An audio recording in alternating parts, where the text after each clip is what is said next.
Hello बच्चों, welcome back to the RK science classes. मैं हूं Rohit Mehta and you are watching the YouTube channel of RK science classes. दोस्तों, आज मैं start करने जा रहा हूं 11th बायोलॉजी। जैसा कि मैंने कहा था कि मैं सोमवार से 11th बायोलॉजी स्टार्ट कर दूंगा, तो आज सोमवार है और आज 7 जून हो चुकी है। 10th वाले बच्चे, 12th वाले बच्चे आगे की कक्षाओं में प्रमोट हो चुके हैं और जो बच्चे 11th में बायो लेना चाहते हैं तो मैं आज से उनके लिए 11th बायो स्टार्ट करने जा रहा हूँ। तो आज के जो लेक्चर है, आज का जो वीडियो है, इसमें सिर्फ और सिर्फ मैं भी इससे पहले मैंने सिलेबस जारी कर दिया है ना, आप सिलेबस को लिख लें।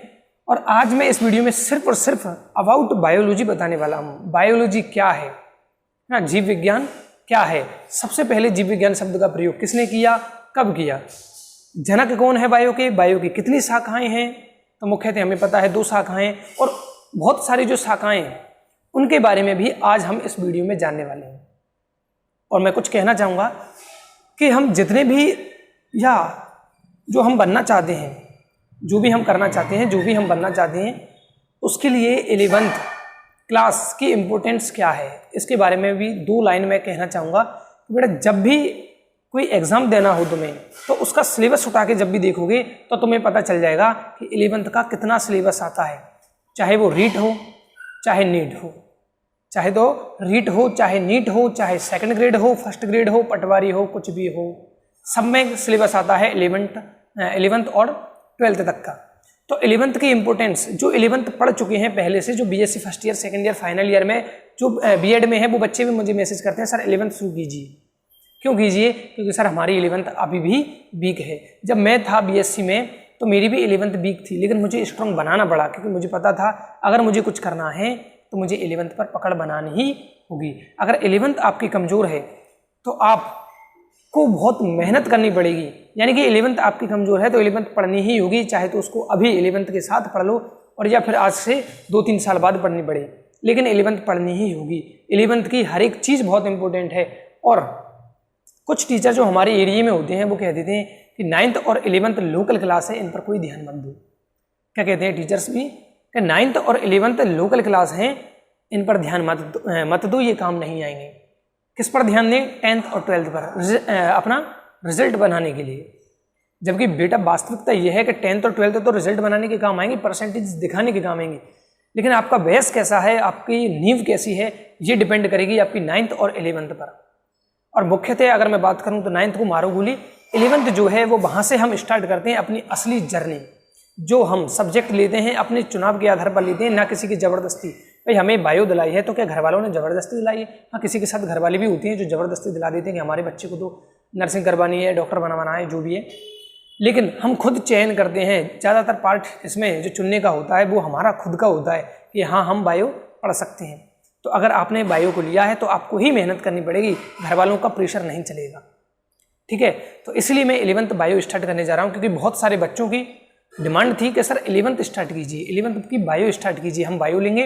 और साथ में जो बच्चे पहले 11th पढ़ चुके हैं, 12th पढ़ चुके हैं, जो बीएससी कर रहे हैं, उनकी भी डिमांड है कि सर 11th स्टार्ट कीजिए। 11th हमारी भी वीक है, तो उनकी डिमांड को देखते हुए और इम्पोर्टेंस देखते हुए, 11th की इम्पोर्टेंस देखते हुए मैं स्टार्ट करने जा रहा हूँ 11th बायोलॉजी। तो चलिए सबसे पहले हम बात करते हैं आज के लेक्चर में। केवल मैं क्या बताऊंगा अबाउट बायोलॉजी। बायोलॉजी क्या है, इसकी कौन कौन सी ब्रांचेज हैं, उन ब्रांचोज के बारे में, कम से कम 30-35 ब्रांचों के बारे में मैं इस वीडियो में बात करने वाला हूँ। 30-35, इसके अलावा भी बहुत सारी ब्रांचेज होती हैं। ठीक है, तो देखिए बायोलॉजी, बायोलॉजी है, बायोलॉजी जो शब्द है ये ग्रीक भाषा के 2 शब्दों से मिलकर बना है। जी वर्ड मैंने लिखा है, इसका मतलब क्या है, ग्रीक भाषा के शब्द।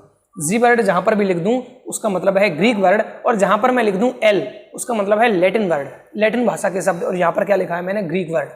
तो बायोलॉजी जो शब्द है वो ग्रीक भाषा के 2 शब्दों से मिलकर बना है। कौन कौन से? एक तो बायोस और दूसरा है लोगोस। बायोस और लोगोस ये दोनों शब्द किस भाषा के हैं? तो आंसर होगा ग्रीक भाषा के। बायोस और लोगोस जो दोनों शब्द हैं, दोनों वर्ड हैं, वो कहाँ के हैं? ग्रीक भाषा के हैं, यूनानी भाषा के हैं। और यूनान से ही याद करना, अरस्तु भी यूनानी थे, और जो थियोफ्रेस्ट से जो भी दोनों ही वैज्ञानिक कहाँ के हैं? दोनों ही यूनान के हैं। कौन कौन? एक तो अरस्तु, एरिस्टोटल जिसे क्या कहा जाता है, और एक थियोफ्रेस्टस। अभी बात करेंगे इनके दोनों के बारे में। अब जो बायोस और लोगोस दोनों शब्द ग्रीक भाषा के हैं, तो इसको अंग्रेजी में कौन से शब्दों का स्थान दिया गया? बायोस का मतलब तो होता है जीव, बायोस का मतलब होता है लाइफ। हम बात कर रहे हैं किसकी? बायोस और लोगोस दोनों जो शब्द हैं वो ग्रीक भाषा के शब्द हैं। तो इन ग्रीक भाषा के शब्दों को अंग्रेजी में किस नाम से ट्रांसलेट किया गया? तो बायोस का मतलब होता है बेटा लाइफ। बायोस का मतलब क्या है? अंग्रेजी में बायोस को क्या कहा जाएगा? लाइफ। और लोगोस का मतलब जहां पर भी आ जाए, जहां पर लोजी या लोगोस शब्द आ जाए, उसका मतलब होता है टू स्टडी। क्या होता है? To study. यानी कि अब देखो, लाइफ को हिंदी में क्या कहेंगे? जीवन। लाइफ को हिंदी में क्या कहा जाएगा? जीवन। और स्टडी का मतलब होता है, टू स्टडी का मतलब क्या होता है? अध्ययन। क्या होता है इसका मतलब? अध्ययन। यानी कि जो बायोलॉजी है इसका मतलब क्या हो गया? जीवों का अध्ययन। इसका मतलब क्या हो गया? जीवों या सजीवों का अध्ययन। कैसे? क्योंकि जीवन किसमें है? जीवन किसमें है? जीवों में या सजीवों में? तो जीवन का अध्ययन यानी कि जीवों का अध्ययन, इसको हम क्या कह सकते हैं? बायोलॉजी का मतलब क्या हो गया? जीवों का अध्ययन। यानी कि अब बायोलॉजी की परिभाषा में निकालूं तो बायोलॉजी की परिभाषा क्या निकलेगी? बायोलॉजी की परिभाषा निकलेगी विज्ञान की वह शाखा, विज्ञान की वह शाखा जिसमें किसका अध्ययन किया जाता है? जीवों का। जिसमें जीवों का अध्ययन किया जाता है। अब मैं जीवों का अध्ययन की जगह एक शब्द और यूज कर सकता हूं, जीवधारियों का।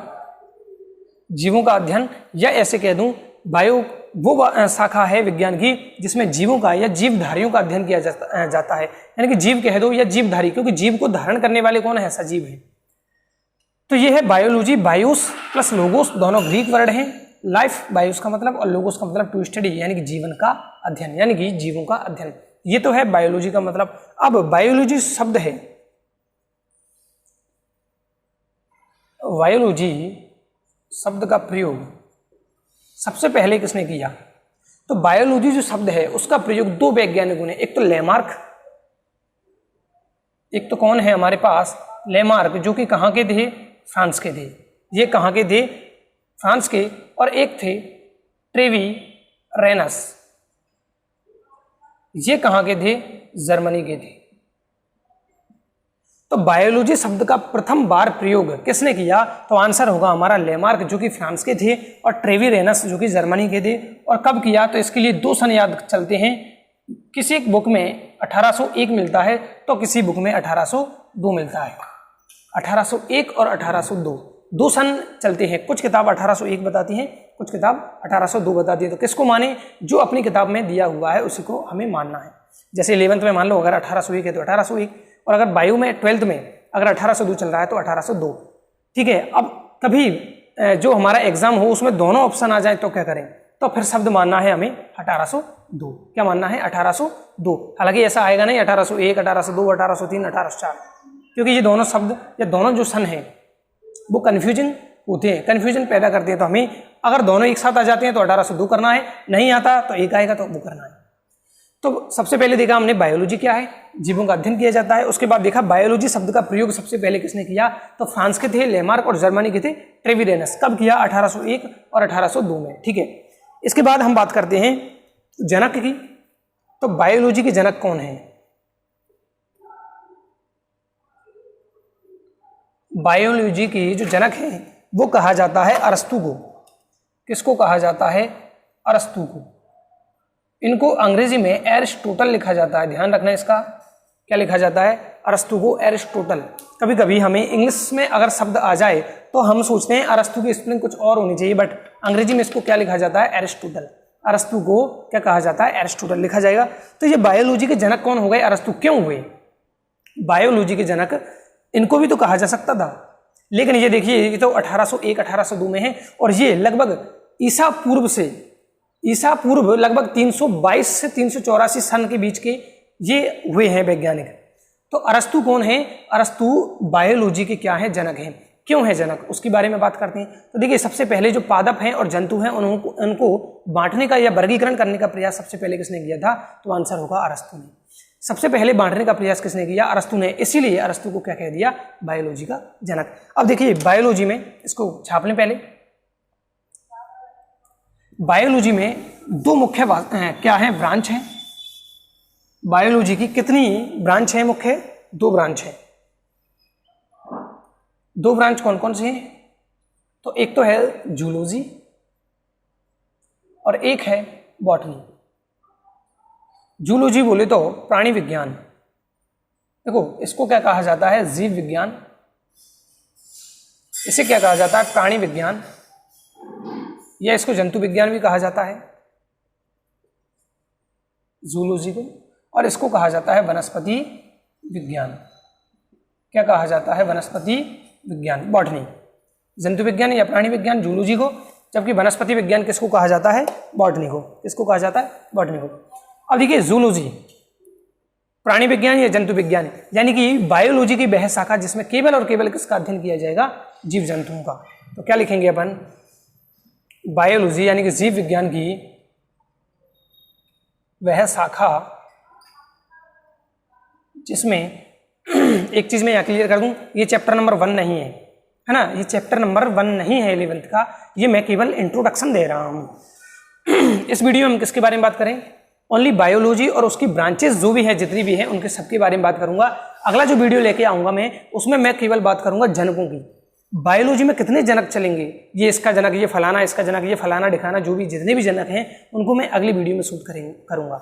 उसके बाद स्टार्ट करेंगे हम पाठ, किताब, उसके बाद स्टार्ट करेंगे हम बुक को। ये बहुत जरूरी है चीजें जानना, ठीक है। इंट्रोडक्शन यहाँ से दे रहा हूँ मैं। हालांकि मैं चाहता तो चैप्टर नंबर 1 से स्टार्ट कर सकता था, लेकिन नहीं, क्योंकि चैप्टर नंबर 1 में कुछ नहीं है, सजीव और निर्जीव वगैरह है, कुछ ज़्यादा विशेष बात है नहीं। लेकिन यहाँ बात जरूरी है जानना कि बायोलॉजी क्या है, बायोलॉजी का यूज किसने किया, बायोलॉजी में कौन कौन सी ब्रांचेज होती हैं।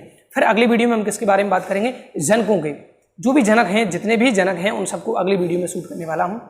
उसको बहुत इंपॉर्टेंट वीडियो होगा, उस सबको याद होना चाहिए। फिर उसके बाद में जो अपनी बुक स्टार्ट करूंगा, वो स्टार्ट करूंगा कोशिका से। कहाँ से स्टार्ट करूंगा? सेल, कोशिका से। क्योंकि सेल को हम सब वैसे तो जानते हैं, लेकिन वास्तव में कहूँ तो हम सेल को बिल्कुल भी नहीं जानते हैं। सेल क्या है, सेल क्या काम कर रही है, सेल के बारे में हम बिल्कुल भी जानकारी नहीं है हमारे पास। तो मैं सेल को स्टार्ट करने वाला हूँ, और सेल को स्टार्ट करने के बाद मैं स्टार्ट करूंगा ऊतक। कोशिका के बाद कहाँ पहुंचेंगे हम? ऊतक पर। तो बायोलॉजी की वह शाखा जिसमें किसका अध्ययन किया जाता है? जंतुओं का, या ऐसे कह दूं जिसमें जीव जंतुओं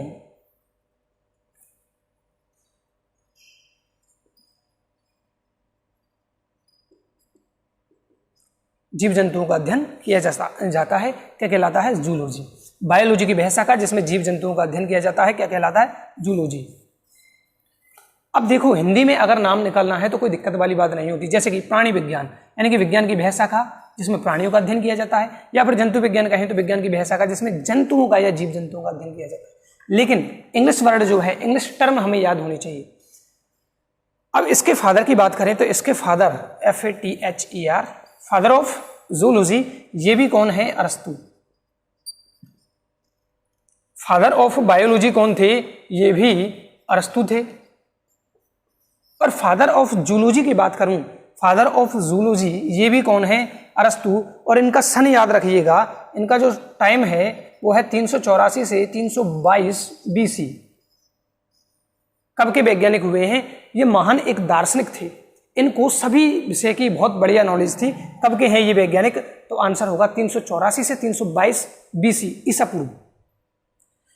इसी प्रकार से मैं बॉटनी की बात करूं तो बॉटनी क्या है? हिंदी में नाम देखिए विज्ञान, और इधर है वनस्पति, यानी वनस्पति विज्ञान, यानी कि जीव विज्ञान बायोलॉजी की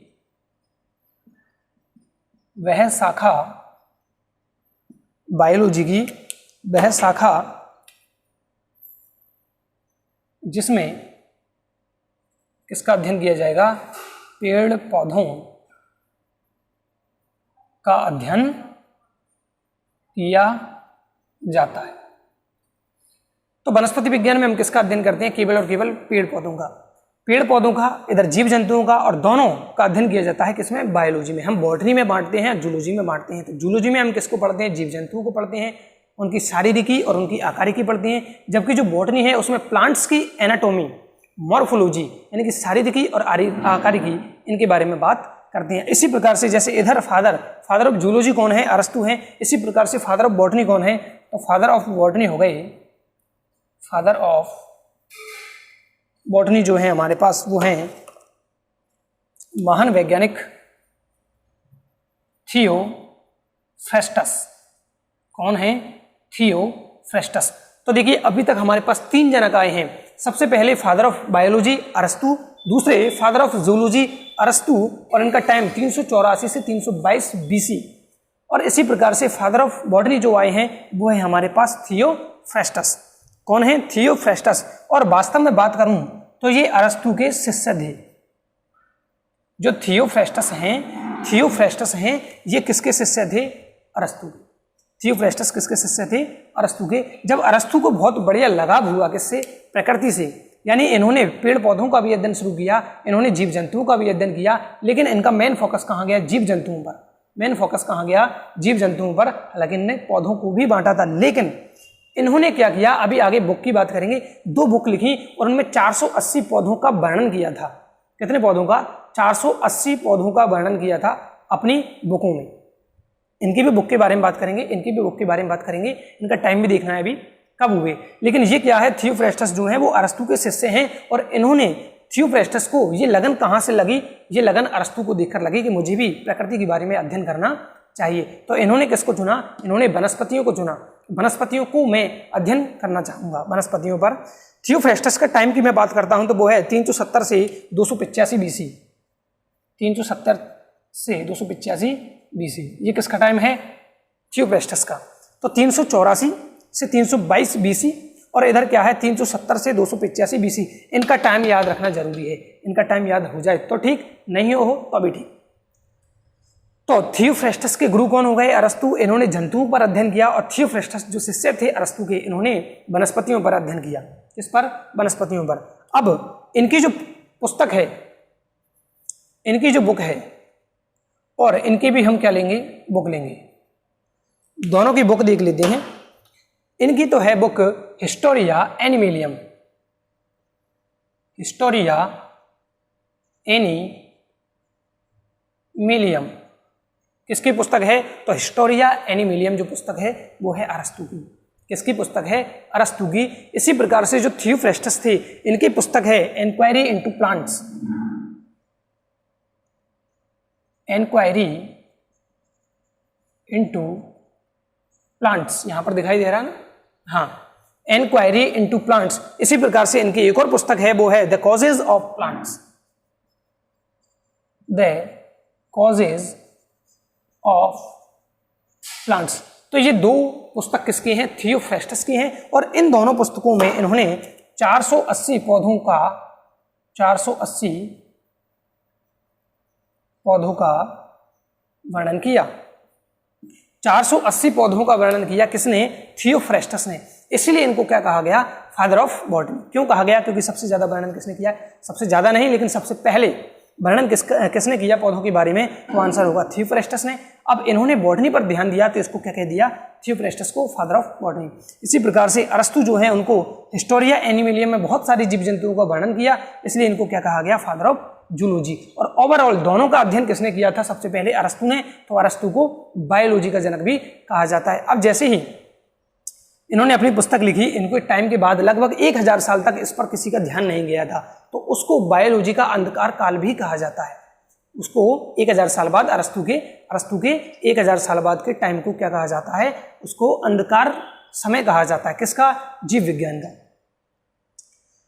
तो इसके बाद हम बात करते हैं किसकी, इसके बाद इसका स्क्रीनशॉट ले लें पहले। अब हम चलते हैं ब्रांचेस की तरफ। चलिए अब हम बहुत सारी ब्रांच देखने वाले हैं। कौन कौन सी ब्रांचेज हैं, दोनों की कॉमन करके ही लेंगे।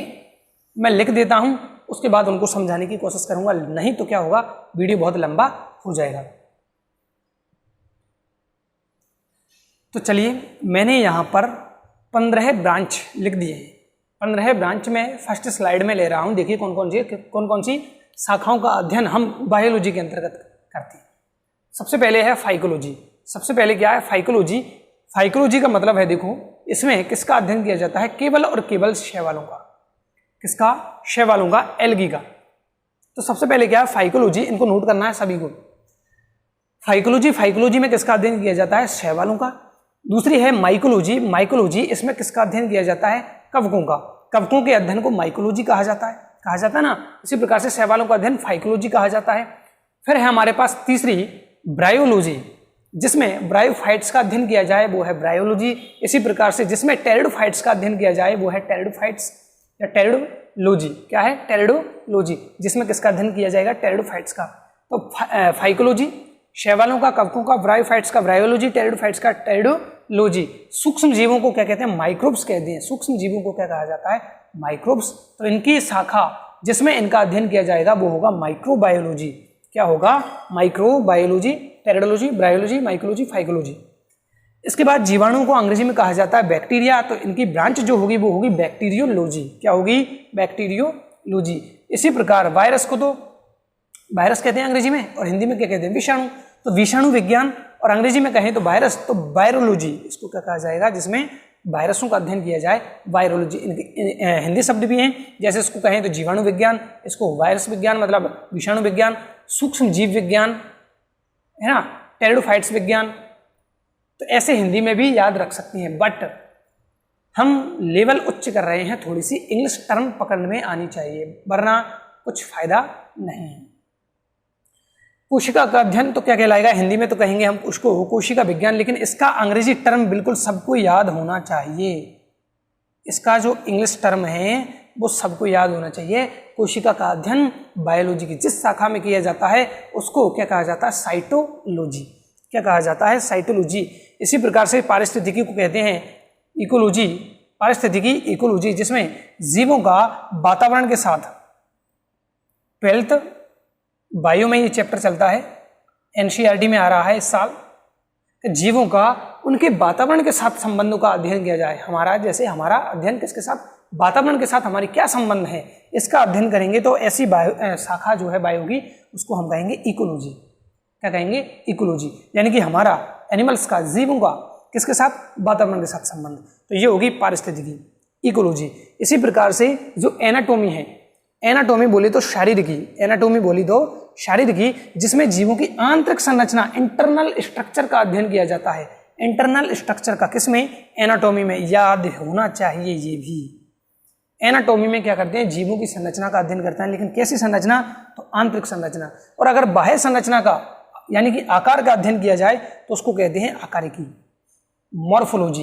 ये 3-4 जो मैंने इंग्लिश टर्म बताई हैं, ये सबको याद होनी चाहिए, जैसे कि साइटोलॉजी कोशिका का अध्ययन, और एनाटोमी जीवों की आंतरिक संरचना का अध्ययन, मॉर्फोलॉजी यानी कि जीवों के आकार यानी बाहरी संरचना का अध्ययन। इसी प्रकार से वृक्ष आयुर्विज्ञान, देखो वृक्ष आयु विज्ञान यानी वृक्षों की आयु का पता लगाना, इसको अंग्रेजी में क्या कहा जाता है, इसको अंग्रेजी में डेंड्रोक्रोनोलॉजी कहा जाता है, डेंड्रोक्रोनोलॉजी। अब हमें इंग्लिश टर्म से क्या याद आता है, जैसे नाम सुना डेंड्रोक्रोनोलॉजी, तो हमें याद आता है जो तंत्रिका कोशिका होती है उसमें होते हैं डेंड्रॉन्स, डेंड्रॉन या डेंड्राइट्स जो होते हैं उसका अध्ययन हमें याद आता है यहाँ पर। लेकिन ध्यान देना है कि जो डेंड्रोक्रोनोलॉजी है उसमें वृक्षों की आयु का अध्ययन किया जाता है। वृक्षों की आयु मतलब क्या होता है, जैसे मान लो ये स्टेम है किसी पौधे की, तना है, तो इसका किया जाता है, इसको काटा जाता है, और इसमें जो एनुअल रिंग्स पाई जाती हैं, वार्षिक बलें, उनको गिनकर उस पौधे की उम्र पता कर ली जाती है। उसकी उम्र हम ज्ञात कर सकते हैं, ये कितने साल का पौधा है, कैसे, तने को काटकर। तो विज्ञान की वह शाखा जिसमें ऐसा काम किया जाता है, यानी कि वृक्षों की आयु का अध्ययन किया जाता है, क्या कहलाएगी, डेंड्रोक्रोनोलॉजी, वृक्ष आयुर्विज्ञान। इसी प्रकार से आर्थिक वनस्पति विज्ञान, ये तो सिंपल है, इकोनॉमिक बॉटनी, आर्थिक महत्व के पौधों का अध्ययन किया जाता है। इसी प्रकार भ्रूणिकी एम्ब्रियोलॉजी, क्योंकि भ्रूण को क्या कहा जाता है, एम्ब्रियो, तो भ्रूणिकी यानी कि एम्ब्रियोलॉजी, इसमें युग्मकों का निर्माण का अध्ययन करेंगे, निषेचन का अध्ययन करेंगे, भ्रूण के विकास की जो भी अवस्थाएं होंगी, जैसे मॉरूला, ब्लास्टूला, गैस्ट्रूला, इन सब का अध्ययन किया जाता है किसमें, एम्ब्रियोलॉजी में। अनुवांशिक अभियांत्रिकी, जेनेटिक इंजीनियरिंग, अनुवांशिक अभियांत्रिकी, जेनेटिक इंजीनियरिंग में कृत्रिम जीनों का निर्माण, कृत्रिम जीन कैसे बनाए जाते हैं, जैसे PBR 322 पढ़ेंगे, प्लाज्मिड, कॉस्मिड, फास्मिड, ये सब पढ़ेंगे हम, कृत्रिम जीनों का निर्माण और उनका स्थानांतरण, ये भी 12th में है। तो ये हो गई 15 और लिखता हूं मैं।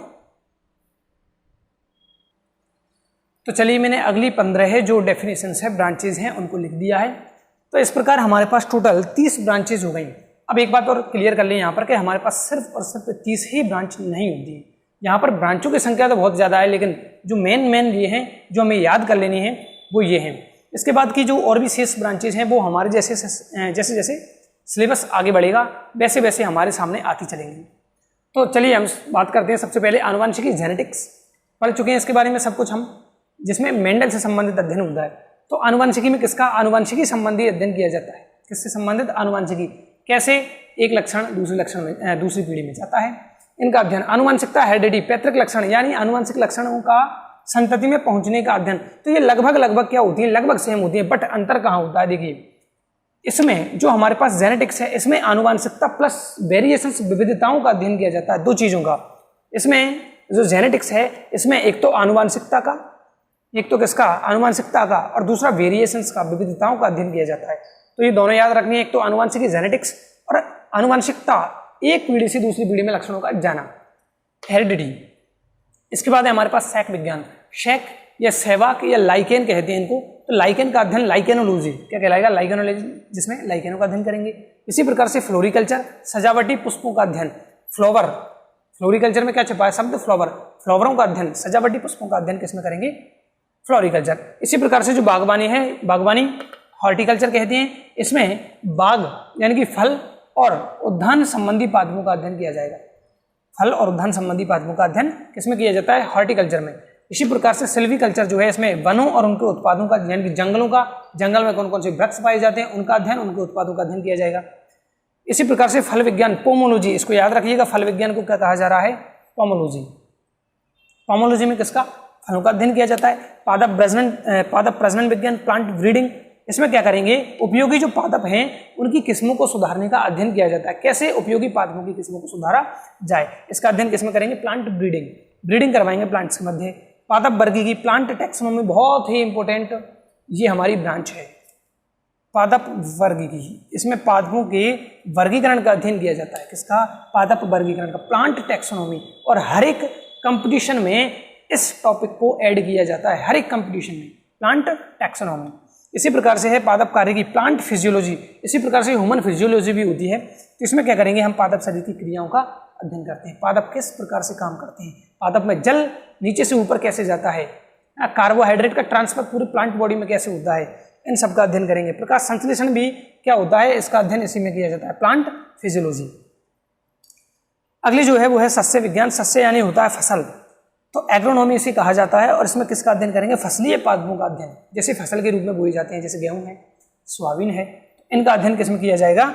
शस्य विज्ञान में, यानी कि फसलीय पादपों का अध्ययन एग्रोनॉमी।